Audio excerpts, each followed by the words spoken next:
ಅದು ಬೆಳಗಿನ ಸಮಯ. ಎಲ್ಲ ಅಂಗಡಿಗಳು ಸಜ್ಜಾಗಿ ತೆರೆಯಲ್ಪಟ್ಟಿದ್ದವು. ಅದೇ ಸಮಯದಲ್ಲಿ ನಗರದ ದೊಡ್ಡ ಬ್ಯಾಂಕ್, ಸಮೃದ್ಧ ಬ್ಯಾಂಕ್ ಕಡೆಗೆ ನಿಧಾನವಾದ ಹೆಜ್ಜೆಗಳಿಂದ ಒಬ್ಬ ವೃದ್ಧರು ಬರುತ್ತಿದ್ದರು. ಅವರ ಹೆಸರು ರಾಮ್ ಪ್ರಸಾದ್ ಜಿ. ಬ್ಯಾಂಕ್ ಬಾಗಿಲಿನ ಬಳಿ ತಲುಪಿದಾಗ ಗಾರ್ಡ್ ಅವರನ್ನು ಅನುಮಾನದಿಂದ ನೋಡಿದ. ಅವನ ದೃಷ್ಟಿಯಲ್ಲೇ ಸ್ಪಷ್ಟವಾಗಿ ಬರೆಯಲ್ಪಟ್ಟಿತ್ತು, ನೀನು ಇಲ್ಲಿ ಏನು ಮಾಡಲು ಬಂದಿದ್ದೀಯಾ? ಆದರೆ ರಾಮ್ ಪ್ರಸಾದ್ ಜಿ ಅದಕ್ಕೆ ಗಮನ ಕೊಡದೆ ನಿಧಾನವಾಗಿ ಗಾಜಿನ ಬಾಗಿಲು ತಳ್ಳಿ ಒಳಗೆ ಪ್ರವೇಶಿಸಿದರು. ಒಳಗೆ ಹೋಗುತ್ತಿದ್ದಂತೆಯೇ ಬ್ಯಾಂಕ್ ಸಿಬ್ಬಂದಿ ಮತ್ತು ಗ್ರಾಹಕರು ಅವರಿಗೆ ವಿಚಿತ್ರ ದೃಷ್ಟಿಯಿಂದ ನೋಡತೊಡಗಿದರು. ಯಾರೋ ತಪ್ಪಾದ ಜಾಗಕ್ಕೆ ಬಂದವರಂತೆ ಎಲ್ಲರೂ ಅವರನ್ನು ನೋಡುತ್ತಿದ್ದರು. ಅವರು ನಿಧಾನವಾಗಿ ನಡೆದು ಕೌಂಟರ್ ಬಳಿ ಬಂದರು. ಒಂದು ಕೌಂಟರ್ ಮೇಲೆ ಪೂಚ್ ತಾಚ್ ಎಂದು ಬರೆದಿತ್ತು. ಅಲ್ಲಿ ಸುಮಾರು 30 ವರ್ಷದ ಮಹಿಳೆ ರತಿಕಾ ಕುಳಿತಿದ್ದಳು. ಅವಳು ತನ್ನ ಕೆಲಸಕ್ಕಿಂತ ಹೆಚ್ಚು ತನ್ನ ಫೋನ್ನಲ್ಲೇ ಬ್ಯುಸಿಯಾಗಿದ್ದಳು. ಅವರ ಮುಖದಲ್ಲಿ ಅಹಂಕಾರದ ಭಾವನೆ ಸ್ಪಷ್ಟವಾಗಿತ್ತು. ರಾಮ್ ಪ್ರಸಾದ್ ಜಿ ಬಹಳ ವಿನಯದಿಂದ ಹೇಳಿದರು, ಬೇಟಿ, ನನಗೆ ಬ್ಯಾಂಕ್ನಿಂದ ಹಣ ತೆಗೆದುಕೊಳ್ಳಬೇಕು. ರತಿಕಾ ಅವನತ್ತ ತಿರಸ್ಕಾರದ ದೃಷ್ಟಿಯಿಂದ ನೋಡಿದಳು. ಈ ವೃದ್ಧನು ಚಪ್ಪಲಿ ಹರಿದು ಸರಳ ಧೋತಿ ಕುರುತಾ ಧರಿಸಿಕೊಂಡು ಬಂದಿದ್ದಾನೆ. ಪಿಂಚಣಿಯ 2,000 ರೂಪಾಯಿ ತೆಗೆದುಕೊಳ್ಳಲು ಬಂದಿರಬೇಕು ಎಂದು ಅವಳು ಮನಸ್ಸಿನಲ್ಲಿ ಯೋಚಿಸಿದಳು. ಅವಳು ಅಸಡ್ಯದಿಂದ ಹೇಳಿದಳು, ಹೋಗಿ ಯೂಸ್ ಕೌಂಟರ್ಗೆ, ಇಲ್ಲಿ ಸಮಯ ವ್ಯರ್ಥ ಮಾಡಬೇಡಿ. ರಾಮ್ ಪ್ರಸಾದ್ ಜಿ ಶಾಂತವಾಗಿ ಹೇಳಿದರು, ಬೇಟಿ, ಚೆಕ್ ಮೂಲಕ ಹಣ ತೆಗೆದುಕೊಳ್ಳಬೇಕು. ಅವಳು ನಕಲಿ ನಗುವಿನಿಂದ ಹೇಳಿದಳು, ಓಹೋ, ಚೆಕ್ ಅಂತೆ, ಎಷ್ಟು? 100, 200 ಅಥವಾ ಲಕ್ಷವೇ? ಅದನ್ನು ಕೇಳುತ್ತಲೇ ಅವಳು ಜೋರಾಗಿ ನಗಲಾರಂಭಿಸಿದಳು. ಅವಳ ನಗು ಇಷ್ಟು ಜೋರಾಗಿತ್ತು ಅಂದ್ರೆ ಸುತ್ತಮುತ್ತಲವರು ನೋಡಲು ಶುರು ಮಾಡಿದರು. ಏನೋ ಹೇಳ್ತೀಯಾ? 1 ಲಕ್ಷ? ಅರೆ ಚಾಚಾ, ಬೆಳಗ್ಗೆ ಜೋಕ್ ಮಾಡಲು ಬಂದಿದ್ದೀರಾ? ನಿಮ್ಮ ಮುಖ ನೋಡಿದರೆ ಜೀವನದಲ್ಲಿ ಇಷ್ಟು ಹಣ ಒಂದೇ ಬಾರಿ ನೋಡಿದ್ದೀರಾ? ಭಿಕ್ಷುಕ, ಎಲ್ಲೋ ಹೋಗಿ, ಇಲ್ಲಿ ನಮ್ಮ ಸಮಯ ಹಾಳು ಮಾಡಬೇಡಿ. ರಾಮ್ ಪ್ರಸಾದ್ ಜಿ ಮುಖ ಅವಮಾನದಿಂದ ಕೆಂಪಾಯಿತು. ಕಂಬನಿಯ ಧ್ವನಿಯಲ್ಲಿ ಹೇಳಿದರು, ಬೇಟಿ, ನೀನು ಹೀಗೆ ಮಾತಾಡೋದು ಯಾಕೆ? ನನ್ನ ಖಾತೆ ಇದೇ ಬ್ಯಾಂಕ್ನಲ್ಲಿದೆ, ಒಮ್ಮೆ ಚೆಕ್ ಮಾಡಿ ನೋಡಿ. ಆದರೆ ರತಿಕಾ ಕೂಗತೊಡಗಿದಳು, ನನಗೆ ಯಾವುದೂ ನೋಡ್ಬೇಕಿಲ್ಲ. ನಿಮಗೆ ಇಷ್ಟು ದೊಡ್ಡ ಬ್ಯಾಂಕಿಗೆ ಬರುವ ಧೈರ್ಯ ಹೇಗಾಯಿತು? ಇದು ನಿಮ್ಮಂತಹ ಭಿಕ್ಷುಕರಿಗಲ್ಲ. ನಿಮ್ಮ ಔಕಾತಿಲ್ಲ ಇಲ್ಲಿ ಖಾತೆ ಇಡುವಕ್ಕೂ. ಯಾವ ಚಪರಾಸಿ ನಿಮ್ಮ ಖಾತೆ ತೆರೆದನೋ ಗೊತ್ತಿಲ್ಲ. ಇಲ್ಲಿಂದ ಹೊರಹೋಗಿ, ಇಲ್ಲವಾದರೆ ಗಾರ್ಡ್ ಕರೆಸಿ ತಳ್ಳಿಸಿ ಹೊರಹಾಕಿಸುತ್ತೇನೆ. ಈ ಗದ್ದಲ ಕೇಳಿ ಸುತ್ತಮುತ್ತ ಜನರು ಸೇರಿದರು. ಎಲ್ಲರೂ ನಿಂತು ತಮಾಷೆ ನೋಡುತ್ತಿದ್ದರು. ಅಷ್ಟರಲ್ಲಿ ಬ್ಯಾಂಕ್ ಮ್ಯಾನೇಜರ್ ಮಿಸ್ಟರ್ ಮಲ್ಹೋತ್ರಾ ತಮ್ಮ ಗಾಜಿನ ಕೇಬಿನ್ನಿಂದ ಹೊರಬಂದರು. ಅವರು ಅಹಂಕಾರಿ ಮತ್ತು ಚಾಪಲೂಸ ವ್ಯಕ್ತಿ. ಕಠಿಣ ಧ್ವನಿಯಲ್ಲಿ ಕೇಳಿದರು, ಏನಾಗಿದೆ ಇಲ್ಲಿ? ರತಿಕಾ, ಏನ್ ವಿಷಯ? ರತಿಕಾಗಿ ಇನ್ನಷ್ಟು ಧೈರ್ಯ ಬಂತು. ಸರ್ ನೋಡಿ, ಈ ಭಿಕ್ಷುಕ ಇಲ್ಲಿಗೆ ಬಂದು ಗಲಾಟೆ ಮಾಡ್ತಿದ್ದಾನೆ. ಮಲ್ಹೋತ್ರಾ ರಾಮ್ ಪ್ರಸಾದ್ ಜಿ ಕಡೆ ತಿರಸ್ಕಾರದಿಂದ ನೋಡಿ ಕೂಗಿದರು, ಹೇ ಬುದ್ಧ, ಇದು ಧರ್ಮಶಾಲೆ ಅಲ್ಲ. ಇಲ್ಲಿ ಯಾರಾದರೂ ಬಾಯ್ಟಿಕ್ಕೊಂಡು ಬರೋದಿಲ್ಲ. ಹೊರಹೋಗು. ರಾಮ್ ಪ್ರಸಾದ್ ಜಿ ಕೈ ಜೋಡಿಸಿ ಹೇಳಿದರು, ಸರ್, ನಾನು ಭಿಕ್ಷುಕ ಅಲ್ಲ, ನನ್ನದೇ ಹಣ ಇದೆ. ಆದರೆ ಮಲ್ಹೋತ್ರಾ ಕೋಪದಲ್ಲಿ ಅವರ ಎದೆಯ ಮೇಲೆ ಜೋರಾಗಿ ತಳ್ಳಿದರು. ಇಲ್ಲಿಂದ ಹೋಗು. ಆ ಧಕ್ಕೆಗೆ 60 ವರ್ಷದ ರಾಮ್ ಪ್ರಸಾದ್ ಜಿ ಸಮತೋಲನ ಕಳೆದುಕೊಂಡು ನೆಲಕ್ಕೆ ಬಿದ್ದರು. ಅವರ ಪಾಸ್ಬುಕ್ ಮತ್ತು ಚೆಕ್ ದೂರಕ್ಕೆ ಬಿದ್ದು ಹೋಯಿತು. ತಲೆಗೆ ಸ್ವಲ್ಪ ಗಾಯವೂ ಆಯಿತು. ಕ್ಷಣ ಮಾತ್ರದಲ್ಲಿ ಬ್ಯಾಂಕ್ನಲ್ಲಿ ಮೌನ ಆವರಿಸಿತು. ಮ್ಯಾನೇಜರ್ ಗಾರ್ಡ್ಗೆ ಕೂಗಿದರು, ಏನ್ ನೋಡ್ತಿದ್ಯಾ? ಇವನನ್ನು ಎತ್ತಿ ಹೊರಗೆ ಸಿದಬಿಡು. ಗಾರ್ಡ್ ರಾಮ್ ಪ್ರಸಾದ್ ಜಿ ಕೈ ಹಿಡಿದು ಎಳೆದು ಹೊರಗೆ ಹಾಕಿಬಿಟ್ಟ. ಬ್ಯಾಂಕ್ ಹೊರಗೆ ಧೂಳು, ವಾಹನಗಳ ಶಬ್ದದ ನಡುವೆ ರಾಮ್ ಪ್ರಸಾದ್ ಜಿ ನೆಲದ ಮೇಲೆ ಕುಳಿತಿದ್ದರು. ಕಣ್ಣಲ್ಲಿ ಅಸಹಾಯಕತೆಯ ಕಣ್ಣೀರು. ಅವರು ಜೀವನ ಪೂರ್ತಿ ಶ್ರಮ ಮತ್ತು ಪ್ರಾಮಾಣಿಕತೆಯಿಂದ ಹಣ ಸಂಪಾದಿಸಿದ್ದರು. ಆದರೆ ಆ ಹಣವೇ ಇಂದು ಅವರನ್ನು ಭಿಕ್ಷುಕನಂತೆ ಮಾಡಿತ್ತು. ಅವರು ನಿಧಾನವಾಗಿ ಮನೆ ಕಡೆ ನಡೆದು ಹೋದರು. ಪ್ರತಿ ಹೆಜ್ಜೆಯೂ ಭಾರವಾಗಿತ್ತು. ಮನೆ ತಲುಪಿದ ಮೇಲೆ ಬಾಗಿಲು ಮುಚ್ಚಿಕೊಂಡು ನೆಲದ ಮೇಲೆ ಕುಳಿತು ಮಕ್ಕಳಂತೆ ಅತ್ತರು. ಬಹು ಸಮಯದ ನಂತರ ಮನಸ್ಸು ಸ್ವಲ್ಪ ಹಗುರವಾಯಿತು. ಆದರೆ ಅವಮಾನ ಇನ್ನೂ ಒಳಗೆ ಸುಡುತ್ತಿತ್ತು. ಅವರು ಯೋಚಿಸಿದರು, ಇದನ್ನು ಮಗನ್ ಅರ್ಜುನ್ಗೆ ಹೇಳಬೇಕಾ? ಮಗನನ್ನು ಕಾಡಲು ಇಚ್ಛಿಸಲಿಲ್ಲ. ಆದರೆ ಮೌನ ಇದ್ದರೆ ಇಂಥವರ ಧೈರ್ಯ ಹೆಚ್ಚಾಗುತ್ತದೆ ಎಂದು ನಿರ್ಧರಿಸಿದರು. ಕಂಪಿಸುವ ಕೈಯಲ್ಲಿ ಫೋನ್ ತೆಗೆದು ಅರ್ಜುನ್ಗೆ ಕಾಲ್ ಮಾಡಿದರು. ಅಷ್ಟರಲ್ಲಿ ಅರ್ಜುನ್ ದೆಹಲಿಯಲ್ಲಿ ಒಂದು ಬಹುದೊಡ್ಡ ಅಂತಾರಾಷ್ಟ್ರೀಯ ಡೀಲ್ ಮೀಟಿಂಗ್ನಲ್ಲಿದ್ದ. ಕೋಟ್ಯಾಂತರ ರೂಪಾಯಿ ಯೋಜನೆ. ಫೋನ್ನಲ್ಲಿ ತಂದೆಯ ಹೆಸರು ಕಾಣಿತ್ತಲೇ ಅವನು ಸಭೆಯಿಂದ ಹೊರಬಂದ. ಹೌದು ಪಿತಾಜಿ, ಎಲ್ಲ ಸರಿತಾನೆ? ಇನ್ನೊಂದು ಕಡೆ ರಾಮ್ ಪ್ರಸಾದ್ ಜಿ ಭಾರವಾದ, ಕಣ್ಣೀರು ತುಂಬಿದ ಧ್ವನಿ ಕೇಳಿಸಿತು. ಫೋನ್ನ ಇನ್ನೊಂದು ತುದಿಯಲ್ಲಿ ರಾಮ್ ಪ್ರಸಾದ್ ಜಿ ಅತ್ತೆ ಬ್ಯಾಂಕ್ನಲ್ಲಿ ನಡೆದ ಎಲ್ಲ ಘಟನೆಯನ್ನು ತಮ್ಮ ಮಗ ಅರ್ಜುನ್ಗೆ ವಿವರಿಸಿದರು.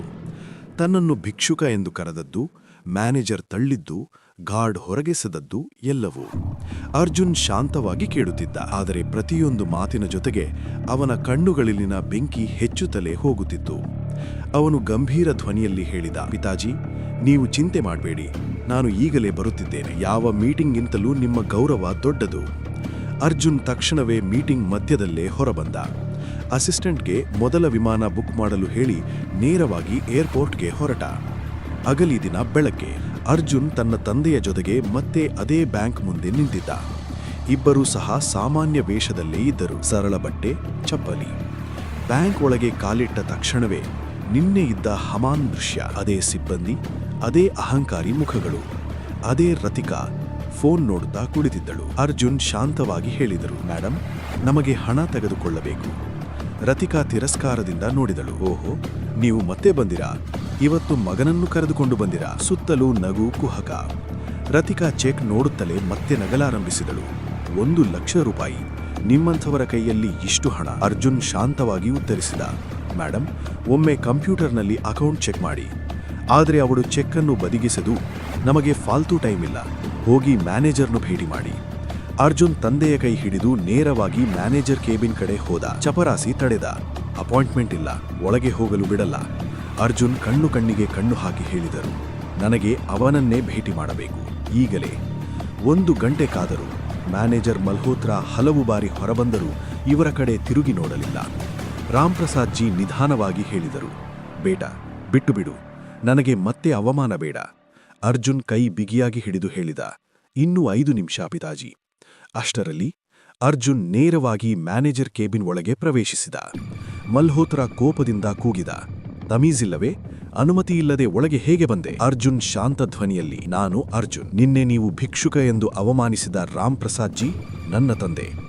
ಅವನು ಜೇಬಿನಿಂದ ಚೆಕ್ ಹೊರತೆಗೆದು ಟೇಬಲ್ ಮೇಲೆ ಇಟ್ಟ. ಈ ಚೆಕ್ ಕ್ಲಿಯರ್ ಮಾಡಿ. ಮಲ್ಹೋತ್ರಾ ವ್ಯಂಗ್ಯವಾಗಿ ನಗಿದ. ಈ ಖಾತೆಯಲ್ಲಿ ಹಣವೇ ಇಲ್ಲ. ಮುಖ ನೋಡಿ ಅರ್ಥವಾಗುತ್ತೆ ಔಕಾತ್ ಎಷ್ಟು ಅಂತ. ಅವನು ಚೆಕ್ ಅನ್ನು ನೋಡದೆ ಎಸೆದ. ಅಷ್ಟರಲ್ಲಿ ಅರ್ಜುನ್ ಫೋನ್ ಮಾಡಿ ಕರೆ ಮಾಡಿದ. ವಿವಾನ್, ನೀನು ಮತ್ತು ಟೀಮ್ ಬ್ಯಾಂಕ್ ಒಳಗೆ ಬನ್ನಿ. ರೀಜನಲ್ ಹೆಡ್ ಮತ್ತು ವಿಜಿಲೆನ್ಸ್ ಡಿಪಾರ್ಟ್ಮೆಂಟ್ ಕೂಡ. ಮಲ್ಹೋತ್ರಾ ಗಾಬರಿಯಾದ. ಕೆಲವೇ ಕ್ಷಣಗಳಲ್ಲಿ ಸೂಟ್ ಬೂಟ್ ಧರಿಸಿದ ಅಧಿಕಾರಿಗಳು ಒಳಗೆ ಬಂದರು. ಅರ್ಜುನ್ ಗಂಭೀರವಾಗಿ ಹೇಳಿದರು, ಮಿಸ್ಟರ್ ಮಲ್ಹೋತ್ರಾ, ನಿನ್ನೆ ನೀವು ಅವಮಾನಿಸಿದ ವ್ಯಕ್ತಿ ಈ ಬ್ಯಾಂಕ್ನ ಫೌಂಡರ್ ಮತ್ತು ಮೆಜಾರಿಟಿ ಶೇರ್ ಹೋಲ್ಡರ್. ಮತ್ತು ನಾನು ಅರ್ಜುನ್, ಈ ಬ್ಯಾಂಕ್ನ ಮಾಲೀಕ. ಕೇಬಿನ್ನಲ್ಲಿ ಮೌನ. ಮಲ್ಹೋತ್ರಾ ಮುಖ ಬೆಚ್ಚು ಬಿದ್ದಂತಾಯಿತು. ರತಿಕಾ ಹೊರಗಡೆ ನಿಂತು ನಡುಗುತ್ತಿದ್ದಳು. ಸಿಸಿಟಿವಿ ಫುಟೇಜ್ ಪ್ಲೇ ಆಯಿತು. ನಿನ್ನೆ ನಡೆದ ಪ್ರತಿಯೊಂದು ದೃಶ್ಯ, ಅವಮಾನ, ತಳ್ಳಾಟ, ನಗು, ಎಲ್ಲವೂ ಸ್ಪಷ್ಟ. ಅರ್ಜುನ್ ಘೋಷಿಸಿದ, ಮಲ್ಹೋತ್ರಾ ಮತ್ತು ರತಿಕಾ, ನಿಮ್ಮಿಬ್ಬರ ಸೇವೆ ತಕ್ಷಣದಿಂದಲೇ ರದ್ದು. ಕಾನೂನು ಕ್ರಮವೂ ನಡೆಯಲಿದೆ. ಮಲ್ಹೋತ್ರಾ ನೆಲಕ್ಕೆ ಬಿದ್ದು ಕ್ಷಮೆ ಬೇಡಿದ. ಸರ್, ದಯವಿಟ್ಟು, ನನ್ನ ಮಕ್ಕಳಿದ್ದಾರೆ. ಅರ್ಜುನ್ ಕಠಿಣವಾಗಿ ಉತ್ತರಿಸಿದ, ನೀವು ನನ್ನ ತಂದೆಯನ್ನು ತಳ್ಳಿದಾಗ ನಿಮ್ಮ ಮಕ್ಕಳ ನೆನಪು ಬಂದಿದ್ದೇ? ಅಂತಿಮವಾಗಿ ಅರ್ಜುನ್ ಬ್ಯಾಂಕ್ ಸಿಬ್ಬಂದಿಗೆ ಹೇಳಿದರು, ಮನುಷ್ಯನ ಮೌಲ್ಯ ಅವನ ಬಟ್ಟೆಯಿಂದ ಅಲ್ಲ, ಅವನ ಸ್ವಭಾವದಿಂದ ಅಳೆಯಬೇಕು. ಗ್ರಾಹಕ ದೇವರು, ಅವನು ಎಂಥ ವೇಷದಲ್ಲಿದ್ದರೂ ಸರಿ. ರಾಮ್ಪ್ರಸಾದ್ ಜಿ ಮಗನ ಭುಜದ ಮೇಲೆ ಕೈಯಿಟ್ಟು ಹೇಳಿದರು, ಬೇಟ, ಈ ಬ್ಯಾಂಕ್ ಜನರ ಸೇವೆಗೆ, ಅಪಮಾನಕ್ಕಲ್ಲ. ಇಬ್ಬರೂ ಬ್ಯಾಂಕ್ ಹೊರಗೆ ಬಂದಾಗ ಪೂರಾ ಸಿಬ್ಬಂದಿ ಮತ್ತು ಗ್ರಾಹಕರು ತಲೆ ತಗ್ಗಿಸಿ ನಿಂತಿದ್ದರು. ರಾಮ್ಪ್ರಸಾದ್ ಜಿ ಕಣ್ಣಲ್ಲಿ ಕಣ್ಣೀರು. ಈ ಬಾರಿ ಅದು ನೋವಿನಲ್ಲ, ಗೌರವದ ಕಣ್ಣೀರು. ಅರ್ಜುನ್ ಮತ್ತು ರಾಮ್ಪ್ರಸಾದ್ ಜಿ ಬ್ಯಾಂಕ್ನಿಂದ ಹೊರಬಂದ ನಂತರ ಒಂದು ಕ್ಷಣ ಇಬ್ರೂ ಮಾತಾಡಲಿಲ್ಲ. ಬ್ಯಾಂಕ್ ಹೊರಗಡೆ ನಿಂತಿದ್ದ ಜನರು ನಿಧಾನವಾಗಿ ದಾರಿ ಬಿಡುತ್ತಾ ತಲೆ ತಗ್ಗಿಸಿದರು. ರಾಮ್ಪ್ರಸಾದ್ ಜಿ ಗಾಢವಾದ ಉಸಿರೆಳೆದರು. ಬೇಟ, ನಾನು ನನ್ನ ಜೀವನದಲ್ಲಿ ಇಷ್ಟು ಅಪಮಾನವನ್ನೂ ನೋಡಿದ್ದೇನೆ, ಇಷ್ಟು ಗೌರವವನ್ನೂ ನೋಡಿಲ್ಲ. ಅರ್ಜುನ್ ಮೃದುವಾಗಿ ಹೇಳಿದರು, ಪಿತಾಜಿ, ನೀವು ಅಪಮಾನ ಸಹಿಸಿಕೊಂಡು ನನಗೆ ಒಂದು ಪಾಠ ಕಲಿಸಿದ್ದೀರಿ. ಅಹಂಕಾರ ಎಷ್ಟು ದೊಡ್ಡಗಾಗಿದ್ರೂ ಸತ್ಯದ ಮುಂದೆ ಅದು ಚೂರುಮೂರಾಗುತ್ತದೆ. ಇಬ್ಬರು ಮನೆ ಕಡೆ ನಡೆಯುತ್ತಿದ್ದರು. ಈ ಬಾರಿ ಹೆಜ್ಜೆಗಳು ಭಾರವಾಗಿರಲಿಲ್ಲ, ಮನಸ್ಸು ಹಗುರವಾಗಿತ್ತು. ಮನೆಗೆ ಬಂದ ಮೇಲೆ ರಾಮ್ಪ್ರಸಾದ್ ಜಿ ದೇವರ ಮುಂದೆ ದೀಪ ಹಚ್ಚಿದರು. ಅವರ ಕೈಗಳು ಸ್ವಲ್ಪ ನಡುಗುತ್ತಿದ್ದವು. ದೇವರೇ, ನಾನು ಹಣ ಕಳೆದುಕೊಳ್ಳಬಹುದು, ಆದರೆ ಮಾನವೀಯತೆ ಕಳೆದುಕೊಳ್ಳಬಾರದು. ಅರ್ಜುನ್ ಮೌನವಾಗಿ ನೋಡುತ್ತಿದ್ದ. ಅವನ ಕಣ್ಣಲ್ಲಿ ಹೆಮ್ಮೆ ಮತ್ತು ಗೌರವ. ಮರುದಿನದ ಬೆಳಗ್ಗೆ ಎಲ್ಲಾ ನ್ಯೂಸ್ ಚಾನೆಲ್ಗಳು ಒಂದೇ ಸುದ್ದಿ, ಸಾಮಾನ್ಯ ವೇಷದಲ್ಲಿದ್ದ ಬ್ಯಾಂಕ್ ಮಾಲೀಕರ ತಂದೆಗೆ ಅಪಮಾನ, ಅಹಂಕಾರಿ ಅಧಿಕಾರಿಗಳ ವಜಾ. ಸೋಷಿಯಲ್ ಮೀಡಿಯಾದಲ್ಲಿ ವಿಡಿಯೋ ವೈರಲ್ ಆಯಿತು. ಲಕ್ಷಾಂತರ ಜನರು ಒಂದೇ ಮಾತು ಹೇಳಿದರು, ಮಾನವೀಯತೆ ಇಲ್ಲದ ಬ್ಯಾಂಕ್ ನಮಗೆ ಬೇಡ. ಬ್ಯಾಂಕ್ ಒಳಗೆ ಬದಲಾವಣೆ. ಅರ್ಜುನ್ ತುರ್ತು ಮೀಟಿಂಗ್ ಕರೆದ. ಎಲ್ಲಾ ಸಿಬ್ಬಂದಿಗೂ ನೇರವಾಗಿ ಹೇಳಿದರು, ಈ ಬ್ಯಾಂಕ್ ಹಣಕ್ಕಾಗಿ ಮಾತ್ರವಲ್ಲ, ಇದು ಜನರ ನಂಬಿಕೆಯ ಮೇಲೆ ನಿಂತಿದೆ. ಇಂದಿನಿಂದ ಯಾವ ಗ್ರಾಹಕನಿಗೂ ಅಪಮಾನವಾದರೆ ಅದು ನೇರವಾಗಿ ಕಾನೂನು ಸಮಸ್ಯೆ. ಅವರು ಹೊಸ ನಿಯಮ ಘೋಷಿಸಿದರು. ಎ, ಪ್ರತಿಯೊಬ್ಬ ಗ್ರಾಹಕನಿಗೆ ಗೌರವ. ಬಿ, ಹಿರಿಯ ನಾಗರಿಕರಿಗೆ ವಿಶೇಷ ಕೌಂಟರ್. ಸಿ, ಸಿಬ್ಬಂದಿಗೆ ಮಾನವೀಯತೆ ತರಬೇತಿ. ಡಿ, ಸಿಸಿಟಿವಿ ಮೇಲ್ವಿಚಾರಣೆ ಹೆಚ್ಚಳ. 1 ವಾರದ ನಂತರ ಅದೇ ಬ್ಯಾಂಕ್. ಒಬ್ಬ ಬಡ ವೃದ್ಧ ಮಹಿಳೆ ನಡುಗುತ್ತಾ ಒಳಗೆ ಬಂದಳು. ಸಿಬ್ಬಂದಿಯೊಬ್ಬರು ಓಡಿ ಬಂದು ಕುರ್ಚಿ ಕೊಟ್ಟರು, ನೀರು ಕೊಟ್ಟರು, ನಗುತ್ತಾ ಮಾತನಾಡಿದರು. ರಾಮ್ಪ್ರಸಾದ್ ಜಿ ದೂರದಿಂದ ಇದನ್ನು ನೋಡಿದರು. ಅವರ ಕಣ್ಣು ತುಂಬಿ ಬಂತು. ಇದೇ ನಿಜವಾದ ಜಯ. ಅವರು ನಿಧಾನವಾಗಿ ಹೇಳಿದರು, ತಂದೆ ಮಗ ಸಂಭಾಷಣೆ. ಅರ್ಜುನ್ ಕೇಳಿದ, ಪಿತಾಜಿ, ನೀವು ಕ್ಷಮಿಸಿದ್ದೀರಾ ಅವರನ್ನು? ರಾಮ್ಪ್ರಸಾದ್ ಜಿ ನಗುತ್ತಾ ಹೇಳಿದರು, ಕ್ಷಮೆ ದೊಡ್ಡವರ ಲಕ್ಷಣ, ಆದರೆ ಪಾಠ ಕಲಿಸುವುದು ಕರ್ತವ್ಯ. ಅರ್ಜುನ್ ತಲೆಬಾಗಿದ. ನಿಮ್ಮಿಂದಲೇ ನಾನು ಇಂದು ಇಲ್ಲಿದ್ದೇನೆ. ಅಂತಿಮ ದೃಶ್ಯ, ಸೂರ್ಯಾಸ್ತ.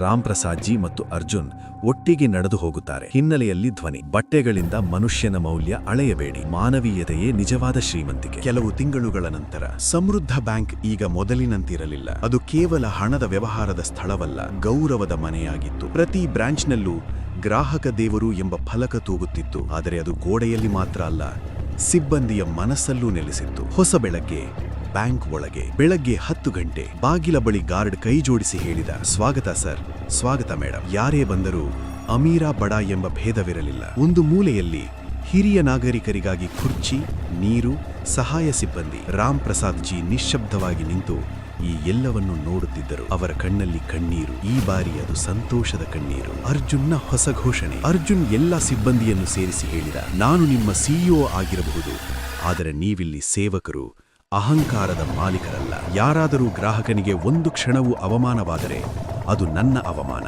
ಅವರು ಹೊಸ ಯೋಜನೆ ಆರಂಭಿಸಿದರು, ಮಾನವೀಯ ಬ್ಯಾಂಕಿಂಗ್ ಅಭಿಯಾನ. ತಿಂಗಳಿಗೆ 1 ದಿನ ಸೇವಾ ದಿನ. ಸಿಬ್ಬಂದಿ ಸಾಮಾನ್ಯ ಬಟ್ಟೆಯಲ್ಲಿ, ಎಲ್ಲರ ಜೊತೆ ಸಮಾನವಾಗಿ ವರ್ತನೆ. ಸೇವಾ ದಿನ ವಿಶೇಷ ದೃಶ್ಯ. ಒಂದು ದಿನ ಅರ್ಜುನ್ ತಾನೇ ಸರಳ ಶರ್ಟ್ ಚಪ್ಪಲಿ ಹಾಕಿಕೊಂಡು ಕೌಂಟರ್ ಬಳಿ ನಿಂತ. ಒಬ್ಬ ಬಡ ಕೂಲಿ ಕಾರ್ಮಿಕ ಅಚ್ಚರಿಯಿಂದ ಕೇಳಿದ, ಸರ್, ನೀವಿಲ್ಲಿ ಕೆಲಸ ಮಾಡ್ತೀರಾ? ಅರ್ಜುನ್ ನಗುತ್ತಾ ಉತ್ತರಿಸಿದ, ಹೌದು, ಇಂದು ನಾನು ಸೇವಕ. ರಾಮ್ ಪ್ರಸಾದ್ ಜಿ ದೂರದಿಂದ ನೋಡುತ್ತಾ ಮನಸಾರೆ ನಗಿದರು. ಸಮಾಜದಲ್ಲಿ ಪರಿಣಾಮ. ಇತರೆ ಬ್ಯಾಂಕುಗಳು ಬದಲಾಗಲು ಆರಂಭಿಸಿದವು. ಟ್ರೇನಿಂಗ್ಗಳಲ್ಲಿ ಒಂದೇ ಮಾತು. ಸಮೃದ್ಧ ಬ್ಯಾಂಕ್ನ ಘಟನೆ ನಮಗೆ ಕಣ್ಣು ತೆರೆಸಿತು. ಸರ್ಕಾರಿ ಕಚೇರಿಗಳು, ಆಸ್ಪತ್ರೆಗಳು ಈ ಕಥೆಯನ್ನು ಉದಾಹರಣೆಯಾಗಿ ಬಳಸಿದವು. ರಾಮ್ ಪ್ರಸಾದ್ ಜಿಯವರ ನಿರ್ಧಾರ. ಒಂದು ಸಂಜೆ ರಾಮ್ ಪ್ರಸಾದ್ ಜಿ ಅರ್ಜುನ್ಗೆ ಹೇಳಿದರು, ಬೇಟಾ, ನಾನು ನನ್ನ ಜೀವನದ ಅನುಭವವನ್ನು ಜನರಿಗೆ ಹೇಳಬೇಕು. ಅವರು ಶಾಲೆ ಕಾಲೇಜುಗಳಲ್ಲಿ ಉಚಿತ ಭಾಷಣಗಳನ್ನು ಆರಂಭಿಸಿದರು. ಅವರ ಒಂದೇ ಮಾತು, ಮಾನವೀಯತೆ ಕಳೆದುಕೊಂಡ ವ್ಯವಸ್ಥೆ ಎಷ್ಟು ದೊಡ್ಡದಾದರೂ ಕುಸಿಯುತ್ತದೆ. ತಂದೆ ಮಗ ಅಂತಿಮ ಸಂಭಾಷಣೆ. ಅರ್ಜುನ್ ಕೇಳಿದ, ಪಿತಾಜಿ,